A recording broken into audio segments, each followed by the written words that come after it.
Ya, puji nama Tuhan. Shalom. Sekali lagi belum sepakat ya, separuh masih dari belakang, separuh sudah duluan. Sekali lagi, shalom. Iya, Allah yang saya dan saudara sembah adalah Allah yang dahsyat dan luar biasa.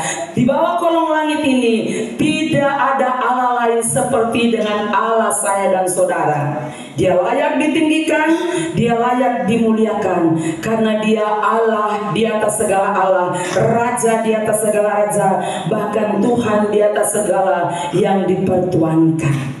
Puji nama Tuhan. Saya tidak berbicara panjang lebar. Saya ajak kita semua untuk ada dalam kebenaran firman Tuhan. Kita buka sama-sama di dalam kitab Hagai. Hagai pada pasalnya yang pertama.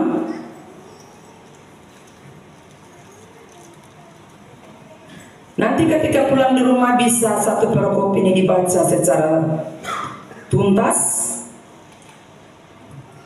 karena setiap hari kita punya jadwal untuk baca firman Tuhan. Ya, jadi kita akan baca pada hari ini, dengar firman Tuhan pada hari ini, yaitu di dalam Hagai pada pasal yang pertama, ayatnya yang pertama sampai dengan ayatnya yang kelima saja. Hagai pasal yang pertama ayat 1 sampai dengan ayatnya yang kelima. Kalau sudah dapat semua, mari saya undang Bapak Ibu umat Tuhan sekalian untuk bangkit berdiri. Kita akan baca secara bersama-sama firman Tuhan ini mulai daripada perikopnya.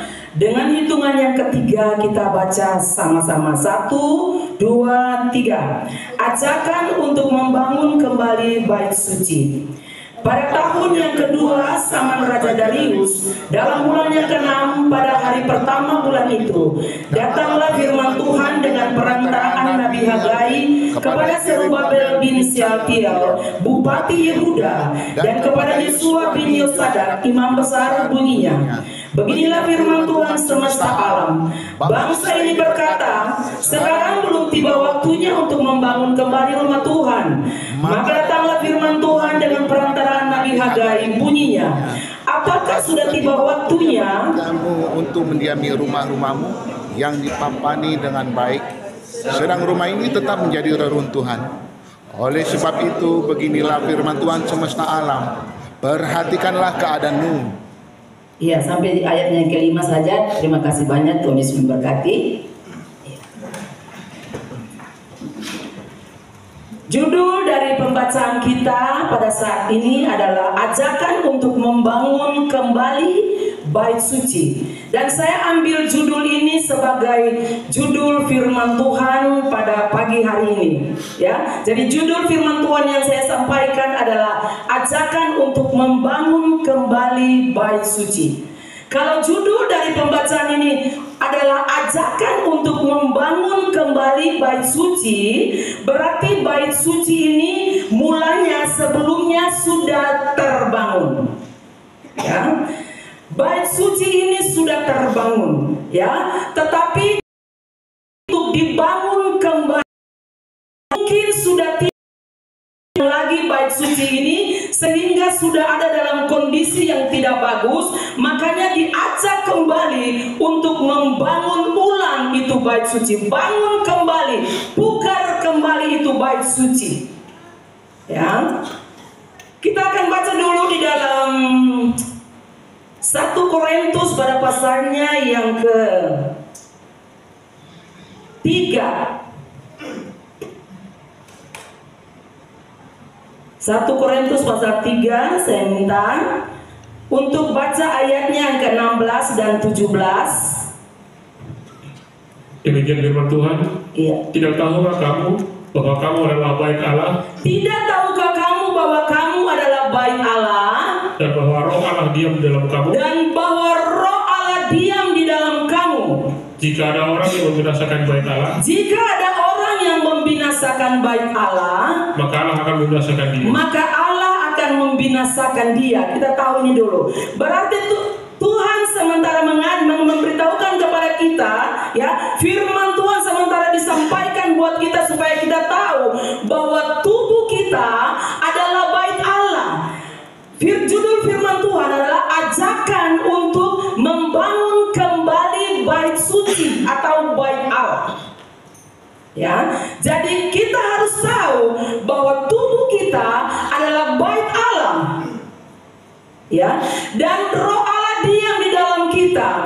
Kalau ada orang yang coba-coba sengaja membinasakan bait Allah, maka Allah akan berperkara dengan dia, membinasakan dia. Ya, kita kembali kepada kebenaran firman Tuhan. Pada tahun yang kedua zaman Raja Darius, dalam bulan yang ke-6, pada hari pertama bulan itu, datanglah firman Tuhan dengan perantaraan Nabi Hagai kepada Zerubabel bin Shealtiel, Bupati Yehuda, dan kepada Yosua bin Yosadak, Imam besar, dengan perantaraan seorang nabi. Jadi kalau Tuhan mau bicara untuk umat Tuhan, dia pakai nabi. Dia tidak bisa datang kepada Bupati Yehuda ini, ya, lalu bicara buat bupati, bahkan kepada imam besar, tetapi dia pakai perantaran Nabi Hagai. Dia bilang kepada Nabi Hagai, pergi kasih tahu untuk bupati, ya, untuk mau membangun kembali rumah Tuhan, ya, bait suci, ya. Tuhan berfirman kepada bupati, bahkan imam besar, ya. Tuhan berfirman kepada bupati dan imam besar, ya, untuk apa? Bunyi dari firman Tuhan itu. Beginilah firman Tuhan semesta alam. Bangsa ini berkata, sekarang belum tiba waktunya untuk membangun rumah Tuhan. Ya. Sekarang belum waktu untuk bangun rumah Tuhan. Yang bilang ini siapa? Bangsa Yehuda, umat Tuhan, umat yang percaya kepada Dia. Sekali lagi, bahwa judul firman Tuhan ini ajakan untuk kembali membangun bait suci yang sudah menjadi reruntuhan.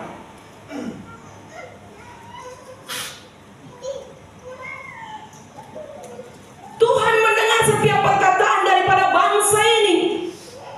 Sekarang belum waktu. Sekarang belum waktu untuk membangun kembali itu rumah Tuhan. Ayat selanjutnya. Maka datanglah firman Tuhan dengan perantaraan Nabi Hagai bunyinya.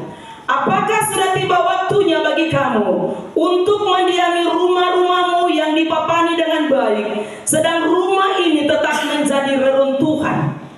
Ya, Tuhan kembali bertanya kepada umat Tuhan bangsa Yehuda. Selama ini kalian mengurus rumahmu, ya, bangun dia, papani dia dengan bagus-bagus, urus dia setiap saat, ya, segala kebutuhan daripada rumah itu engkau penuhi, sehingga rumah itu sudah betul-betul bagus.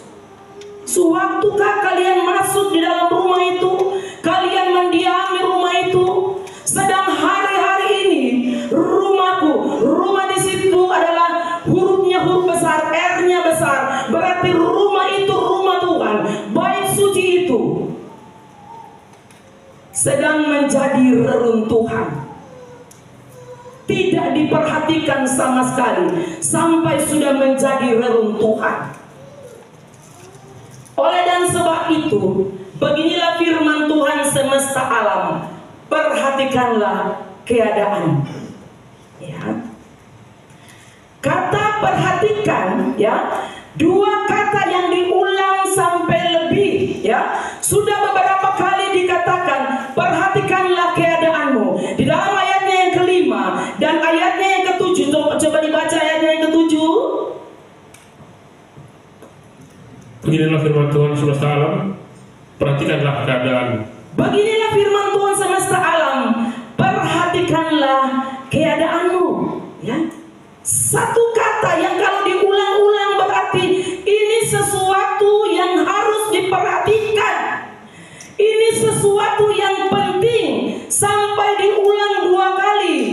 Perhatikanlah keadaanmu. Ya. Jadi, jika seseorang dalam menjalani hidup ini, dia tahu bahwa dia harus memperhatikan keadaannya, maka dalam perjalanan hidupnya, dalam realita sehari-hari, dia akan mengalami keadaan yang baik. Ya. Tapi jika dia sudah tahu dan dia tidak memperhatikan keadaannya, dia pasti mengalami realita atau jalan kehidupan yang salah. Ya. Kalau dia tahu dan dia perhatikan keadaan hidupnya, dia akan menjalani, bahkan dia akan mengalami realita yang benar, yang betul di dalam kehidupannya. Tetapi kalau dia tidak memperhatikan, dia akan mengalami, bahkan dia akan melihat hal-hal yang salah dalam kehidupannya. Dia akan mengalami itu dalam kehidupannya. Ya. Jadi realita yang salah itu yang bagaimana? Coba kita baca di dalam ayatnya yang ke-6 sampai dengan ayatnya yang ke-6, kemudian lompat ayatnya yang ke-9 sampai dengan ayatnya yang ke-11. Tolong dibacakan Bapak Nus. Kamu menabur banyak, tetapi membawa pulang hasil sedikit. Kamu makan tetapi tidak sampai kenyang. Kamu minum tetapi tidak sampai puas. Kamu menabur banyak, tetapi membawa pulang hasil yang sedikit. Ya, ini kalau kita melakukan sesuatu, kita sudah tahu bagian keadaan kita ada yang salah, lalu kita tidak berubah. Ini hal ini akan kita alami. Kamu menabur banyak, tetapi membawa pulang hasil yang sedikit. Terus Bapak Nus. Tetapi badanmu tidak sampai panas.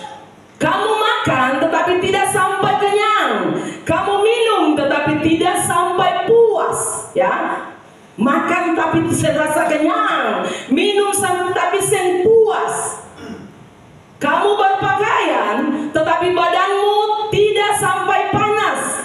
Dan orang yang bekerja untuk upah, ia bekerja untuk upah yang ditaruh dalam pundi-pundi yang berlubang. Lanjut. Kamu mengharapkan banyak tetapi hasilnya sedikit. Kamu mengharapkan banyak tetapi hasilnya sedikit. Dan ketika kamu membawa ke rumah, aku menghapuskannya. Oleh karena apa? Ketika kamu bawa pulang itu ke rumah, hasil yang sudah kerja keras, banting tulang, peras pikiran, kekuatan diberikan semuanya. Tetapi ketika bawa pulang ke rumah, Tuhan mengembuskan, hilang. Terus? Oleh karena apa? Oleh karena apa? Demikianlah firman Tuhan. Demikianlah firman Tuhan. Oleh karena rumahku yang tetap menjadi reruntuhan. Oleh karena rumahku yang tetap menjadi reruntuhan. Sedang kamu masing-masing sibuk dengan urusan rumahnya sendiri. Itulah sebabnya langit menahan embunnya. Ya, itulah sebabnya langit menahan embunnya dan bumi menahan hasilnya. Dan aku memanggil kekeringan ke atas negeri, ke atas gunung-gunung, ke atas gandum, ke atas anggur, ke atas minyak, ke atas segala yang dihasilkan tanah, ke atas manusia dan hewan, dan ke atas segala hasil usaha. Iya, ini hal-hal yang ketika kita sudah tahu kebenaran firman Tuhan, tetapi kita tidak lakukan tindakan untuk melepaskan itu, membuang itu dari dalam kehidupan kita. Ya, jadi kita akan lihat kembali di dalam ayatnya yang ke-5 dan ke-7 tadi. Perhatikanlah keadaanmu. Ya, jadi dua kata yang penting yang tadi saya katakan dan saya sudah tunjukkan kepada kita semua, hal-hal yang negatif, hal-hal yang ketika kita tahu dan kita tidak memperhatikan keadaan kita, ya, lalu kita tidak berubah, maka hal-hal yang tadi itu kita akan alami. Tetapi kalau kita perhatikan lalu kita berubah, kita akan mengalami hal-hal yang luar biasa. Berkat Tuhan, kita usaha sesuatu, Tuhan memberkati. Kita rencana sesuatu, Tuhan turut campur tangan di dalamnya. Ketika kita membawa hasil usaha kita pulang ke rumah, berarti apa yang kita dapat itu walaupun sedikit, kita tahu kebenaran firman Tuhan, kita kasih apa yang Tuhan punya, yang sisa kita pakai, Tuhan akan memberkati berlimpah-limpah dalam kehidupan kita. Ya, sekali lagi dalam ayatnya yang kelima, perhatikanlah keadaanmu. Kita lihat kata perhatikanlah. Kata perhatikan ini dalam bahasa Ibrani dituliskan sum, ya, sum, S-U-M. Bahasa Ibrani artinya sum. Sum ini punya perhatian dalam bahasa Ibrani ada 4 arti. Yang pertama, perhatikan. Sekali lagi, ya. Dalam bahasa Ibrani, kata perhatikan ini dituliskan sum. Artinya sum, artinya perhatikan. Yang pertama itu ya, perhatikan. Yang kedua, tandai. Yang ketiga, ketetapan. Yang keempat, berubah. Ya. 4 arti daripada kata perhatikan. Kalau saya rangkum 4 kata ini, ya maka dirangkum seperti ini. Perhatikanlah keadaanmu. Jika ada yang harus diubah, tandai, ya, tandai, lalu bikin ketetapan, lalu kejar untuk bikin perubahan. Sekali lagi,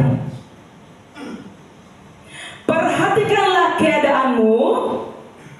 Jika ada sifat kita, kelakuan kita, hal-hal di dalam kita yang perlu kita ubah, kasih tanda, contoh, oh ini yang kita harus ubah. Terus, lalu bikin ketetapan, ambil keputusan, ya, lalu berusaha untuk berubah. Ini artinya, ya, ini artinya. Arti yang pertama, ya, bikin ketetapan itu ya, bikin ketetapan, ya. Perhatikan, maaf, kata yang pertama itu adalah perhatikan, ya. Karena kadang-kadang ketika kita ada di bagian ini, yang kita sudah tahu, oh ini yang harus beta ubah, beta masih sabar. Beta mulu ini masih mengucapkan kata-kata dusta. Bahkan beta pun tangan ini masih melayang untuk kabas istri. Beta pun kaki ini beta masih pakai untuk tandang istri. Saya nggak ada di sini Bapak Ibu ya. Saya nggak ada di sini tapi ada di luar sana. Ya. Beta pun mulu ini masih beta pakai untuk mengucapkan kata-kata dusta. Kasih tanda. Ini yang beta harus hilangkan, ya. Setelah kasih tanda, berjuang untuk hilangkan itu. Tapi kadang-kadang kita kalah di bagian yang ini. Tahu beta masih punya kelemahan, ya. Mungkin masih apa ya? Masing-masing kita tahu apa yang merupakan kelemahan kita. Masih masa bodoh dengan hal-hal untuk Tuhan, masih masa bodoh dengan hal-hal yang penting untuk Tuhan. Ini bangun kembali rumah Tuhan, berarti bangun perbaiki kembali kehidupan kita yang selama ini kita abaikan, yang selama ini kita masa bodoh, ya. Kita sudah tandai, kita sudah tahu, tetapi kadang-kadang kita kalah di bagian ini, ya. Karena kadang tahu kita pun kelemahan. Beta belum sabar no. Untuk yang ini beta belum sabar no. Beta masih cepat marah no. Ya. Tandai itu kalau belum masih tandai, berusaha untuk tidak marah lagi. Kalau belum sabar, usaha untuk tetap sabar. Kalau tidak menguasai diri, usaha untuk bisa kuasai diri. Kalau belum memiliki kasih dalam kehidupan kita, berusaha untuk memiliki kasih dalam kehidupan kita. Iya.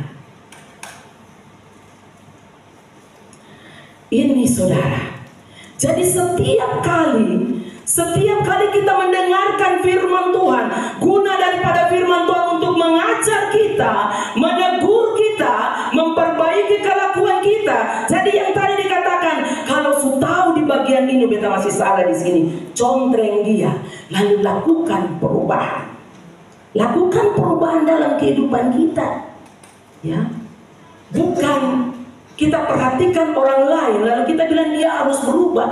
Kitanya yang harus berubah. Ya. Kitanya yang harus berubah. Haleluya. Jadi kata yang kedua, keadaan. Keadaan dalam bahasa Ibrani derek. Ya, derek artinya jalan, yang kedua tujuan, yang ketiga kelakuan, yang keempat cara atau gaya hidup. Ya, sekali lagi, derek artinya jalan, keadaan ya, kata keadaan artinya jalan, tujuan, kelakuan, bahkan gaya hidup atau cara hidup. Ya. Kata yang pertama jalan, ya, jalan itu hanya ada dua jalan, ya, jalan yang benar, ya, yaitu jalan yang mengikuti Yesus, petunjuk daripada Yesus, atau jalan yang Yesus tunjukkan, ya. Jalan yang pertama adalah jalan Yesus Kristus, jalan yang kedua adalah jalan kesalahan atau jalannya iblis. Hanya dua jalan, jalan kebenaran dan jalan kesalahan, ya, jalan kebenaran dan jalan kesalahan, ya. Ada pujian bilang Kristus jalan kebenaran dan jalan kehidupan, ya, itu ya. Kristus jalan kebenaran. Bahkan ada lagu sekolah minggu, di dunia ini ada dua jalan, lebar dan sempit, mana kau pilih. Ini lagu sekolah minggu ya. Yang lebar api neraka, jiwamu mati karena api. Tapi yang sempit, jiwa berglori. Ya, kita diperhadapkan dengan dua jalan, ya, jalan yang benar dan jalan yang salah. Tetapi saya percaya bahwa setiap tujuan kita, ya, setiap keinginan kita adalah untuk memiliki tujuan yang tertinggi. Tujuan yang tertinggi di dalam kehidupan kita, ya. Kita semua punya tujuan dalam kehidupan ini, tetapi ada satu tujuan yang tertinggi, yaitu menjadi serupa dan segambar dengan Tuhan. Ya.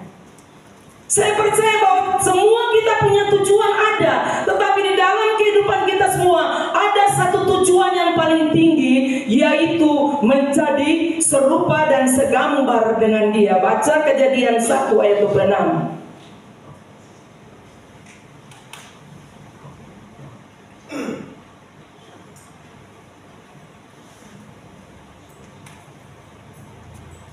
Kejadian 1 ayatnya yang ke-26. Berfirmanlah Allah, baiklah kita menjadikan manusia menurut gambar dan rupa kita, ya, supaya mereka berkuasa atas ikan-ikan di laut. Baiklah kita menjadikan manusia menurut gambar dan rupa kita. Sampai di situ saja Bapak Nus. Ya, sekali lagi, baiklah kita menjadikan manusia menurut gambar dan rupa kita. Ya. Jadi tujuan kita yang tertinggi adalah menjadi serupa dan segambar dengan Dia. Ya, ini kerinduan kita. Ya, ini keinginan kita. Saya percaya bahwa kita mempunyai keinginan yang ini, kerinduan yang ini, tujuan hidup yang ini, menjadi serupa dan segambar dengan Dia.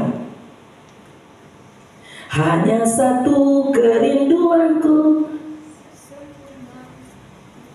sempurna seperti Bapakku, sesuai rancangan semula, serupa dengan Tuhan Yesus. Tujuan imanku berkenan di hadapan Bapa. Saya percaya ini semua tujuan kita untuk menjadi serupa dan segambar dengan Tuhan. Ini tujuan kehidupan kita. Tujuan yang paling hakiki, tujuan yang tertinggi, menjadi serupa dan segambar dengan Dia. Sifat-sifat Dia, karakter Dia ada bagi kita. Kenapa sampai dikatakan perhatikanlah keadaanmu, supaya kalau keadaanmu membuat engkau, membawa engkau untuk tidak menjadi serupa dan segambar dengan Tuhan, karakter Tuhan tidak bisa termeterai dalam kehidupanmu. Contreng itu berjuang untuk berubah.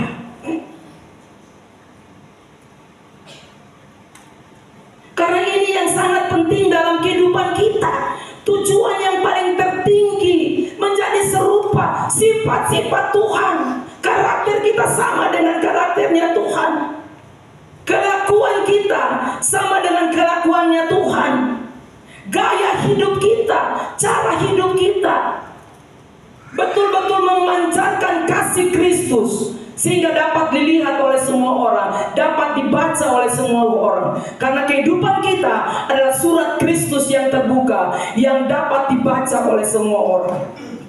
Amsal 6 ayat 16 sampai 18, Bapak Nus. Amsal 6 16, 18 sampai 18. 6 perkara ini yang dibenci Tuhan, bahkan 7 perkara ini yang dibenci Tuhan, bahkan 7 perkara yang menjadi kekejian bagi di hatinya. Mata sombong, lidah dusta, tangan menumpahkan darah orang yang tidak bersalah, hati yang membuat rencana jahat kepada orang lain, kaki yang segera lari menuju kejahatan, seorang saksi dusta menyembur-nyemburkan kebohongan, dan yang menimbulkan yang ketujuh, yang menimbulkan pertengkaran saudara. Ya.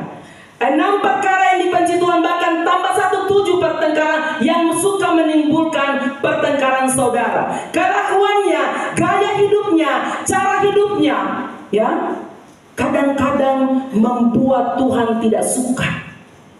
Yang sudah diuraikan tadi di dalam Amsal pasalnya yang ke-6 ayat 16 sampai dengan 18. Simpan itu di rumah lalu baca. Kalau ini hal-hal ini, salah satu dari hal-hal ini ada dalam beta penghidup ini, beta akan berusaha berjuang untuk kasih tinggal, berjuang untuk meninggalkan hal-hal yang tadi sudah diuraikan dalam kitab Amsal tadi. Mata sombong, lidah dusta, mata sombong. Coba dari ayat sebelumnya dulu, Bapak Nus 16. Mata sombong, lidah dusta, tangan yang menumpahkan darah orang yang tidak bersalah. Ya, terus hati yang membuat rencana-rencana yang jahat, kaki yang segera menuju kejahatan. Ya, seorang saksi dusta yang menyembur-nyemburkan kebohongan dan yang menimbulkan pertengkaran saudara. Hai jemaat Tuhan yang diberkati, mari kita perhatikan hal-hal yang dibenci oleh Tuhan, yang kalau masih ada kaki ini, kalau masih melangkah ke hal-hal yang tidak, waktu yang lain, lalu istri, saya ada di mana? Saya papa ada di sini, pulang, padahal ada di tempat lain.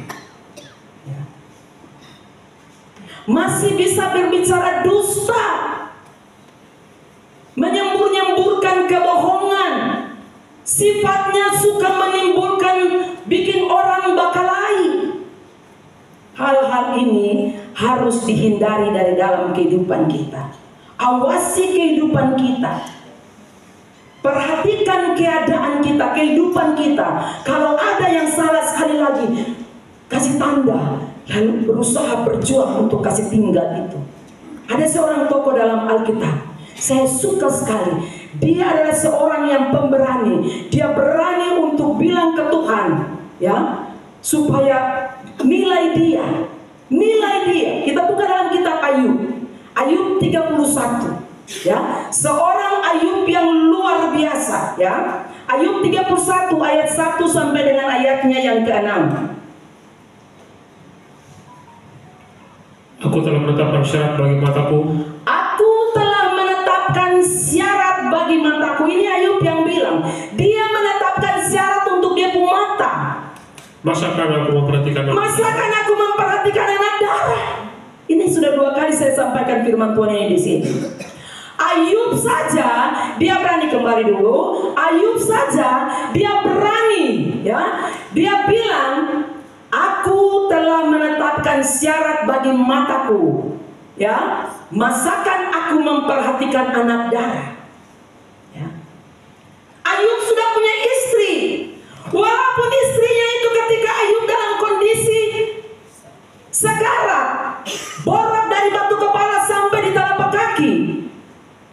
Lalu istri bilang begini, Ayub, os masih tekun lagi os puntuan itu kan. Os kutuk sudah, os puntuan itu, os mampus sudah. Istri yang luar biasa, ya. Padahal dulunya masih muda, sayang. Yang Hani, ya, masih muda itu sayang Hani. Tapi ketika Ayub dalam keadaan sekarat, Ayub, os masih setia lain. Kutuk dia sudah, os mati lain. Tetapi apakah Ayub bilang, perempuan yang selalu lain, beta buang ose, lah beta pun mata ini mau berjalan mau lihat anak darah sudah. Tapi tidak untuk seorang Ayub. Dia bilang, aku telah menetapkan syarat bagi mataku. Masakan mataku ini bisa memandang anak darah. Padahal aku sudah punya istri. Aku sudah punya istri dalam kehidupan saya. Lalu aku mau pakai mata ini untuk melirik lagi kepada perempuan lain. Ayub menetapkan syarat bagi dia punya mata. Lanjut Bapak Nus. Karena bagian apakah yang ditentukan Allah di atas? Karena bagian apakah yang ditentukan Allah dari atas? Milik pusaka apakah yang ditetapkan yang Maha Kuasa? Milik pusaka apakah yang ditetapkan yang Maha Kuasa dari tempat tinggi? Terus? Bukankah kebinasaan bagi orang yang Bukankah kebinasaan bagi orang yang curang? Dan kemalangan bagi yang melakukan kejahatan? Dan kemalangan bagi orang yang melakukan kejahatan? Bukankah Allah yang mengamati jalanku? Bukankah Allah yang sudah mengamati jalan kita? Jalan Ayub dia bilang. Dan menghitung segala langkahku. Dan menghitung segala langkah kita. Allah tahu semua langkah daripada Ayub. Allah tahu setiap pikiran kita. Allah tahu setiap perkataan kita. Dia tahu, dia mengamati jalan kita. Dia lihat semuanya. Lalu Ayub bilang, masakan di tempat mata inilah bikin dosa. Seng doe, nyanda doe, kita nyanda no, kita nyanda mau begitu, ya? Bukankah Allah yang mengamati jalan kita? Perhatikan Bapak Ibu jemaat Tuhan, Allah mengamati jalan kita. Ayub ini dia berani sekali. Allah yang mengamati jalan saya. Bahkan dia menghitung segala langkahku. Terus Bapak Mus. Jika aku bergaul dengan dusta, jika aku bergaul dengan tukang pendusta, atau kakiku cepat melangkah ke tipu daya, atau kakiku melangkah ke tipu daya, biarlah aku ditimbang, ya, di atas neraca yang teliti. Biarlah aku ditimbang di atas neraca yang teliti, maka Allah akan tahu bahwa aku tidak bersalah. Karena apa? Dia tetap perhatikan dia punya keadaan. Di dalam firman Tuhan dia katakan, Ayub adalah orang yang saleh, jujur, takut akan Tuhan, menjauhkan kejahatan. Ya, makanya dia bilang, biar Tuhan timbang beta di atas neraca yang teliti, maka pasti Allah akan tahu bahwa aku tidak bersalah. Sanggupkah saya dan saudara untuk bilang ke Tuhan, Tuhan, adili beta, ya, timbang beta di atas neraca. Sebelum kita teliti keadaan kita perhatikan keadaan kita, lalu kita tahu ada yang salah, yang harus kita rubah, kita kasih tanda, lalu kita rubah dulu, hidup sesuai dengan gambaran Gambaran Yesus Kristus berani bilang, tim neraca yang teliti. Kadang-kadang banyak sekali hal yang membuat saya dan saudara lupa apa yang paling Tuhan suka dalam potong punya kehidupan. Saya sampaikan untuk para pelayan Tuhan di dalam doa dan puasa. Ketika Yesus membawa murid-muridnya, ya, dia membawa murid-muridnya untuk ada di Bukit Zaitun, karena hari-hari yang terakhir dia harus tinggalkan mereka, dia harus mati, dia harus digantung di atas tiang kayu salib. Hari-hari terakhir dengan murid-murid, dia bawa mereka untuk sama-sama dengan dia menanggung penderitaan ada di dalam doa. Makanya sampai di atas Bukit Zaitun, dia bilang ke murid-murid, duduk di sini ya, berjaga-jaga ya, berjaga-jaga dan beta. Ya. Lalu dia bawa Petrus, Yakobus dan Yohanes, 3 orang yang inti ini, pendoa ini. Sekali lagi, dia pisahkan 3 orang, Petrus, Yakobus dan Yohanes. 3 orang ini yang membantu dia di dalam doa. Dia bilang kepada mereka, coba dibuka firman Tuhan yang kemarin. Para pelayan, firman Tuhan yang kemarin di mana? Matius 25. Baca Nona Eci. Firman Tuhan yang kemarin hari Sabtu.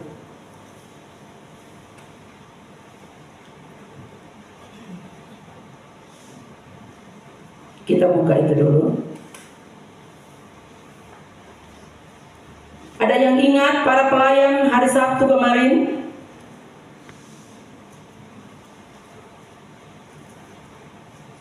Iya. Matius pada pasalnya yang ke-26. Ya. Dia membawa Petrus dan kedua anak Zebedeus sertanya, maka mulailah ia merasa sedih dan gentar. Lalu katanya kepada mereka, hatiku sangat sedih seperti mau mati rasanya. Tinggallah di sini dan berjaga-jagalah dengan aku. Ya, maka ia maju sedikit, lalu sujud dan berdoa katanya, ya Bapakku, jikalau sekiranya mungkin, biarlah cawan ini lalu daripadaku, tetapi janganlah seperti yang aku kehendaki, melainkan seperti yang Engkau kehendaki. Setelah itu ia kembali kepada murid-muridnya itu dan mendapati mereka sedang tidur. Dan ia berkata kepada Petrus, Petrus, tidakkah kamu sanggup berjaga-jaga 1 jam dengan aku? Ya. Ketika dia sudah pisahkan mereka, 3 orang yang inti ini, dia bilang, berjaga-jagalah dengan aku. Ya, berjaga-jagalah dan berdoalah supaya jangan kamu jatuh ke dalam pencobaan. Lalu dia berdoa, dia balik begini, apakah mereka berdoa? Saya berdoa. Makanya kemarin saya bilang kepada para pelayan Tuhan, yang murid yang setiap hari sama-sama saja dengan gurunya, baku muka dengan mereka, lalu dia bilang berjaga-jaga ya. Ini sama-sama lima kuliah dengan Tuhan nih. Sen berdoa, sen berjaga-jaga. Apalagi Tuhan sen sama-sama ini.